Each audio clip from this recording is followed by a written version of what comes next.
నీతిని జరిగించని ప్రతివాడు అపవాది సంబంధి. ఇక్కడ చాలా స్పష్టంగా వాక్యం తెలియపరచండి. ఇంతవరకు నువ్వు నీతిని జరిగించలేదు అంటే నువ్వు అపవాది సంబంధివి. ఇంతవరకు నువ్వు సహోదరుని ప్రేమింపకుండా జీవిస్తూనే ఉన్నావు అంటే నువ్వు అపవాది సంబంధివే. ఆజ్ఞ అతిక్రమమే పాపమని వాక్యం సెలవిస్తుంది. ఈ పాపం గురించి మనము అర్థం చేసుకునే ముందు రోగాన్ని గురించి మనం అర్థం చేసుకున్నాం. జాగ్రత్తగా గమనించండి. ఆరోగ్యంగా ఉంటున్న నీవు అనుకోకుండా నీ శరీరంలో మార్పులు వచ్చినాయి. అటువంటిప్పుడు నువ్వు ఆలోచన చేసుకుంటావు, నిన్నటి వరకు నేను ఆరోగ్యంగా ఉన్నాను కదా, ఈరోజు నేను ఎందుకు బలహీనంగా ఉన్నాను, ఈరోజు నేను ఎందుకు అనారోగ్యంగా ఉన్నాను అని నువ్వు ఆలోచన చేసుకుంటావు, ఆత్మ పరిశీలన చేసుకుంటావు. ఎందుకు నేను బలహీనంగా ఉన్నాను, ఎందుకు నేను అనారోగ్యంగా ఉన్నాను, తినరానిది తిన్నది ఏదైనా నేను తిన్నానా, ఏదైనా తేడాది తినటం వల్ల నాకు ఈ అనారోగ్యం వచ్చిందా, లేకపోతే ఒంట్లో వేడి చేయటం వల్ల నాకు ఈ అనారోగ్యం వచ్చిందా, ఇలా నువ్వు ఆలోచన చేసుకుంటావు.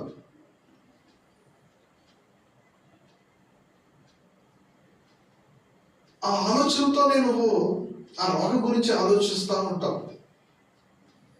డాక్టర్ గారి దగ్గరికి వెళ్తావు. ఆ డాక్టర్ గారికి కూడా నీలో ఉన్న ఆ లోపం ఏంటో ఆ రోగం ఏంటో అర్థం కాలేదనుకో, అప్పుడు ఆయన ఏం చేస్తాడంటే నిన్ను ఎక్స్రే తీసుకురమ్మంటాడు. ఆ ఎక్స్రే చూడగానే నీలో ఉన్న లోపం ఏంటో, అనారోగ్య సంబంధించి ఆ రోగానికి సంబంధించిన మూలం ఏంటో అర్థం కాలేదనుకో, అప్పుడు నేను ఎక్కడికి పంపిస్తాడు?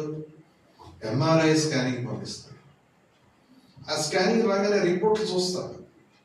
అప్పటికి కూడా డాక్టర్ గారికి పూర్తి అవగాహన రాలేదనుకో నీ రోగానికి సంబంధించిన మూలము, అప్పుడు డాక్టర్ గారు ఫైనల్ గా సిటీ స్కాన్ పంపిస్తాడు.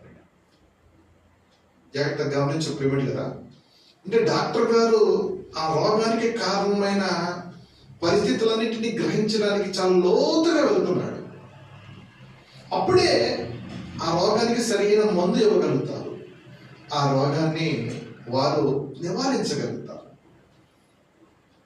నీలో ఉన్న రోగానికి సరైన మందు వారు ఇవ్వగలగాలి అంటే వారు మూలాలు చూస్తారు, లోతుగా ధ్యానం చేస్తారు, అధ్యయనం చేస్తారు, వాటన్నిటిని పరీక్షిస్తారు. అప్పుడు వారు ఒక అవగాహన కలిగి ఉంటారు. జాగ్రత్తగా గమనించిన ప్రియబిడ్డలారా, ఎక్స్రేలో బయటపడింది ఎంఆర్ఐలో బయటపడింది, ఎంఆర్ఐ స్కాన్లో కూడా బయటపడింది, సిటీ స్కాన్లో కూడా బయటపడే అవకాశాలు ఎక్కువగా ఉంటాయి. దాంట్లో కూడా బయటపడింది ఎవరికి బయటపడుద్ది అంటే అది దేవుడికి మాత్రమే.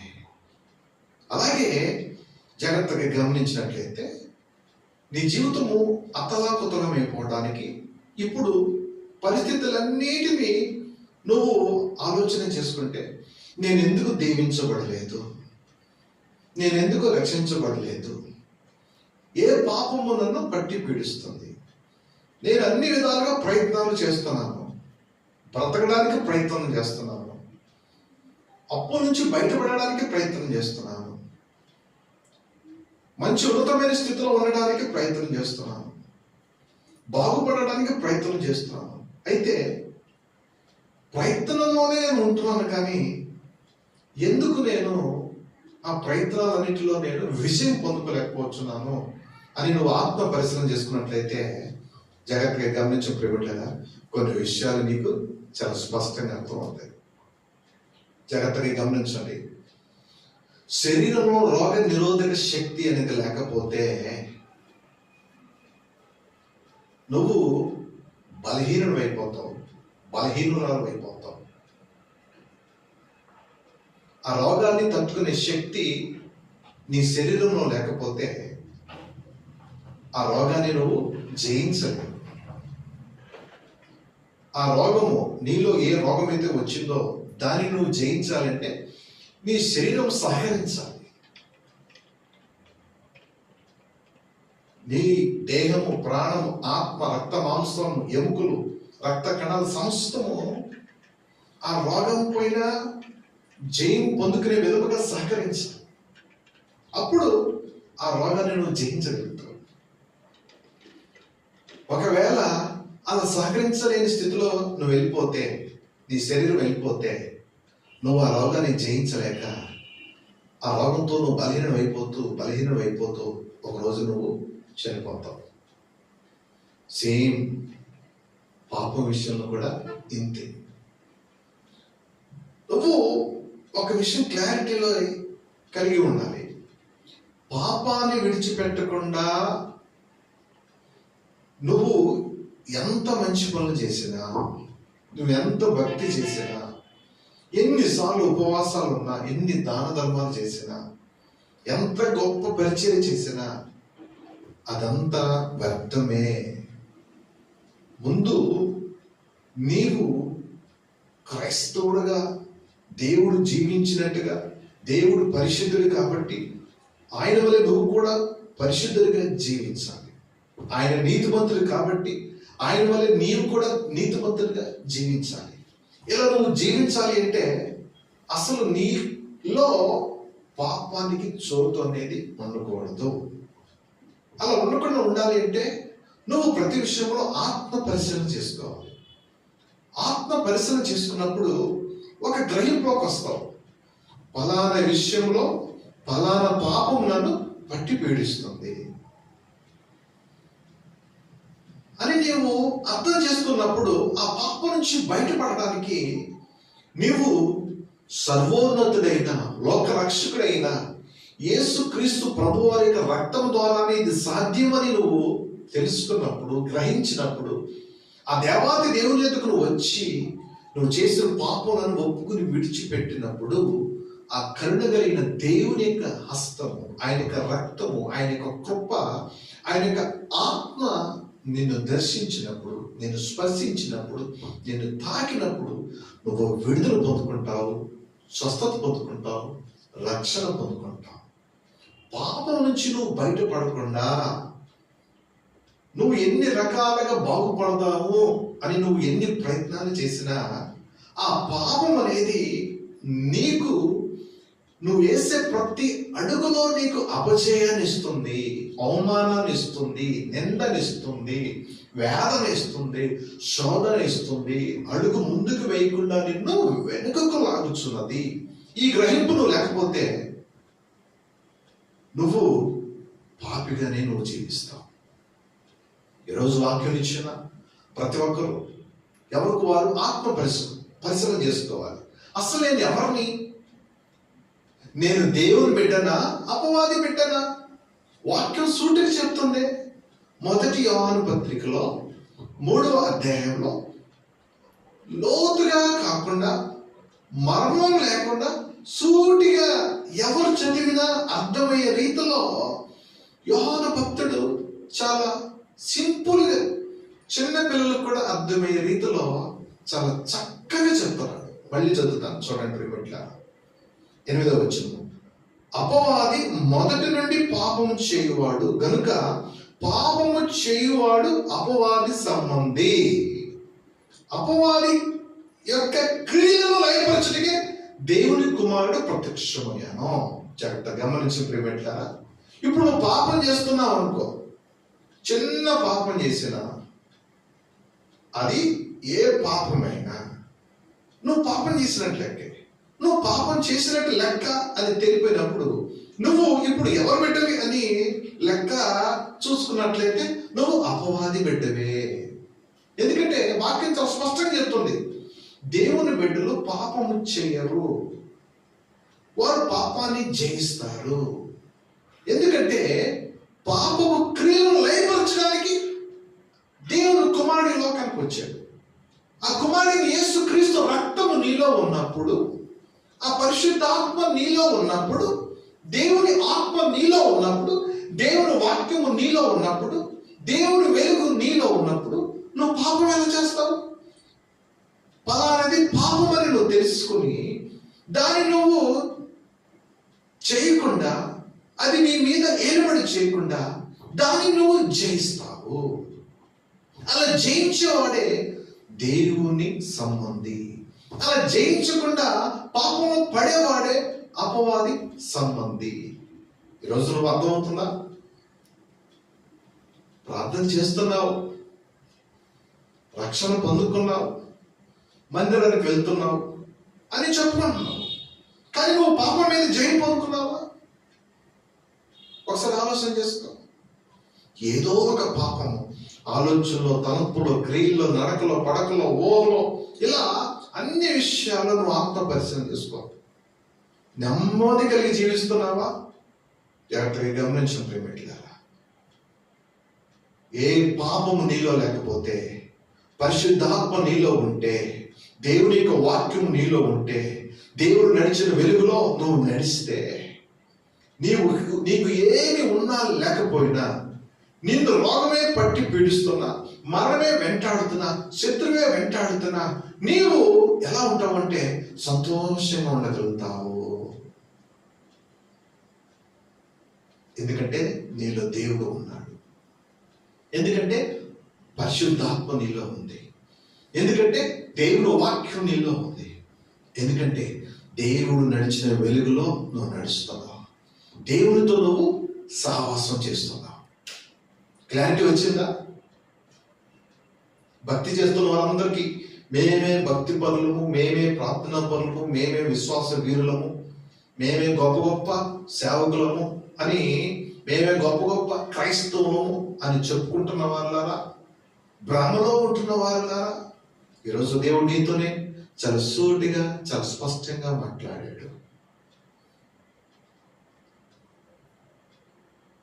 నీలో ఏ లోపం ఉందో తెలుసుకోవడానికి డాక్టర్ గారు ఎక్స్రే విధానాన్ని చూస్తాడు. అక్కడ బయటపడకపోతే, అక్కడ రిపోర్ట్లు ఏమి బయటపడకపోతే, సమస్య ఇంకా పరిష్కారంలోకి రాకపోతే ఎంఆర్ఐ స్కాన్కి రాస్తాడు. అక్కడ కూడా పరిష్కారం దొరకకపోతే సిటీ స్కాన్లోకి వెళ్ళి ఆ రిపోర్ట్లన్నీ చూస్తాడు. పరిష్కారాన్ని, ఆ రోగానికి మూలం ఏంటా అని లోతుగా చూస్తాడు. ఈరోజు నువ్వు నీ మీద ఏలుబడి చేస్తున్న ఆ పాపమేదో, ఆ శాపమేదో, ఆ చీకటేదో, అదేదో తెలుసుకోవడానికి ఆత్మ పరిశ్రమ చేసుకున్నావా? దేవుని ఎద్దుకు వచ్చావా? వాక్యం ఎద్దుకు వచ్చావా?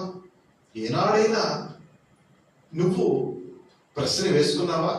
నా బతుకు, నా సాక్ష్యము ఏమని సెలవిస్తుంది? దేవుని బిడ్డనన్నా లేకపోతే అపవాది బిడ్డనన్నా? ఒకవేళ నేను దేవుని బిడ్డనే అని నువ్వు అనుకున్నట్లయితే, ఏమి ఉన్నా లేకపోయినా నెమ్మదిగా ఉండగలుగుతున్నావా? ప్రశాంతంగా ఉండగలుగుతున్నావా? దేవుడు నాకు తోడుగా, నీడగా, అండగా ఉన్నాడనే ధైర్యంతో బ్రతుకుతున్నావా? ఆ విశ్వాసం నీలో ఉందా? పరిస్థితులన్నీ ప్రతికూలంగా ఉన్నప్పటికీ దేవుడే చూసుకుంటాడు అనే విధానంలో నువ్వు ఉండగలుగుతున్నావా? ఒకవేళ ఈ ప్రశ్నలన్నిటికీ నీ దగ్గర సమాధానం లేకపోతే నువ్వు దేవుని బిడ్డవి కావు, వేషధారివి, అపవాది బిడ్డవి. జాగ్రత్తగా గమనించిన ప్రేమిలారా, లోతుగా చెప్పటం యోహాను భక్తుడు చిన్న పిల్లలకు అర్థమయ్యే రీతిలో చక్కగా చెప్తున్నాడు. చూడండి ఆయన ఏమంటున్నాడు, చూడండి ప్రేమిలారా, చిన్న పిల్లలారా,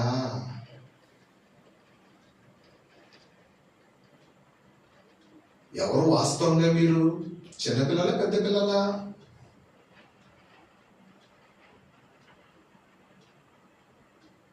వయస్సు రీత్యా చూస్తే మీరు పెద్దవారు, బలమైన ఆహారం తీసుకోవాలి మీరు. కానీ మీరు ఎలాంటి స్థితిలో ఉన్నారంటే పసిపిల్లల వలె పాలు తాగే స్థితిలో ఉన్నారు. ఆత్మీయంగా ఎదగల, ఆత్మలో ఎదగల, వాక్యంలో ఎదగల, ప్రార్థనలో ఎదగల, దేవుని సన్నిధిలో ఎదగల. దేవుడు ఏం చెప్తున్నాడు? ఆత్మలో ఎదగండి, తర్వాత మిగిలిన అన్ని విషయాల్లో ఎదగండి అని చెప్తున్నాడు. అసలు మీకు దేవుని ఆత్మ ఉందా? దేవుని ఆత్మ మీలో ఉంటే దేవుని వాక్యం మీలో ఉంటే, దేవుని బేజం మీలో ఉంటే పాపం ఎందుకు చేస్తారు? పాపాన్ని మీరు జయిస్తారు. దేవుని మూలముగా పుట్టిన ప్రతి వానిలో ఆయన బీజం నిలిచును గనుక వాడు పాపము చేయడు. వాడు దేవుని మూలముగా పుట్టినవాడు గనుక పాపము చేయజాలడు అని ఇంత సూటిగా, ఇంత స్పష్టంగా యోహాను భక్తుడు మొదటి యోహాను పత్రికలో 3వ అధ్యాయము 9వ వచనంలో చెప్పుచుంటే, ఒక పక్కన పాపం చేస్తూ, ఒక పక్కన అసూయతో ఉంటూ, ఏమాత్రం నీతి క్రియలు లేకుండా, ఏమాత్రము నీతి జరిగించకుండా, ఏమాత్రము దేవుడి వలె పరిశుద్ధత వైపు, అతి పరిశుద్ధత వైపు అడుగులు వేయకుండా నువ్వు భ్రమలో ఉంటున్నావు. మేము భక్తి చేస్తున్నాము, మేము రక్షణ పొందుతున్నాం, చనిపోయిన తర్వాత తిన్నగా పరలోకానికి వెళ్తున్నాం అన్నట్టుగా నువ్వు ఎలా చెప్పుకోగలుగుతున్నావు? నీలో పాపం సూటిగా స్పష్టంగా తెలుస్తుంది. నీ మనస్సాక్షి తెలుసు, నీ అంతరంగంలో ఉన్న మనస్సాక్షి తెలుసు. నువ్వు చేసే పాపము సాతానికి తెలుసు. నిన్ను సృష్టించిన దేవునికి నీ గురించి సమస్తము తెలుసు. నీ మనస్సాక్షి నుంచి, సాతాను నుంచి, దేవుడి నుంచి నువ్వు తప్పించుకుని ఎక్కడికి వెళ్ళగలవు? ఈ రాత్రి ఉన్న చోటనే నిలబడి ఆత్మ పరిశీలన చేసుకుంటావా? వాక్యం నాతోనే మాట్లాడింది. నేను దేవుని బిడ్డనా, అపవాది బిడ్డనా? ఒకవేళ దేవుని బిడ్డను అని నువ్వు అనుకున్నట్లయితే, మరి నువ్వు జీవించే విధానము వాక్యానుసారమేనా, ఆత్మానుసారమేనా? అలా కాకపోతే నువ్వు ఎవరు బిడ్డవి? అపవాది బిడ్డవి. వాడు ఎలా ఉంటాడు? వాడు మొదటి నుంచి పాపం చేసేవాడు. ఆ పాపం నీలో ఉంటే, ఆ పాపం ఏదైనా దాన్ని నువ్వు జయించకపోయినా, దాన్ని నువ్వు విడిచిపెట్టకపోయినా, ఆ పాపంలోనే ఉన్నా, ఆ సులువుగా చిక్కుల బిడ్డకు పాపంలో పడిపోయినా, నువ్వు అపవాది బిడ్డవే. నువ్వు దేవుని బిడ్డగా మారాలి అంటే దేవుని ఎదుకు వచ్చి నువ్వు చేసిన పాపం ఒప్పుకుని విడిచిపెట్టినట్లయితే, యేసుక్రీస్తు ప్రభువారి యొక్క రక్తము నిన్ను పరిశుద్ధపరచుద్ది. దేవుని యొక్క ఆత్మ నీకు నూతన హృదయం ఇచ్చి నిన్ను పరిశుద్ధపరుస్తూ దేవుని బిడ్డగా నూతన జన్మ అనుభవంకి నిన్ను నడిపిస్తూ, ఆత్మలో నిన్ను ఎదగడానికి సహాయపడుతూ, దేవుని యొక్క చిత్తము నెరవేర్చడానికి, గ్రహించడానికి నీకు సహాయపడుతుంది. వాక్యం అర్థమైందా? నువ్వు పాపం జయించిన రోజునే నువ్వు చేసే పని నీకు విజయాన్ని ఇచ్చుద్ది, నెమ్మది ఇచ్చుద్ది, మనశ్శాంతినిచ్చుద్ది. ఏమి ఉన్నా లేకపోయినా నాలో దేవుడు ఉన్నాడు, రోగము ఉన్నా లేకపోయినా, పరిస్థితులన్నీ అనుకూలంగా ఉన్నా లేకపోయినా నాకు దేవుడు ఉన్నాడు అనే ధైర్యంతోనే నువ్వు విశ్వాసంతో నువ్వు జీవిస్తావు. దేవుడి కొరకు నువ్వు బ్రతుకుతావు, దేవుడి కొరకు నువ్వు చనిపోతావు, నీ సాక్ష్యాన్ని నువ్వు కాపాడుకుంటావు. చనిపోయిన తర్వాత కూడా నీ సాక్ష్యము పవిత్రంగా అందరికీ తెలిసేలాగా నీ సాక్ష్యము విస్తరించింది. దేవుడి కొద్ది మాటలు దీవించును గాక. ఆమేన్.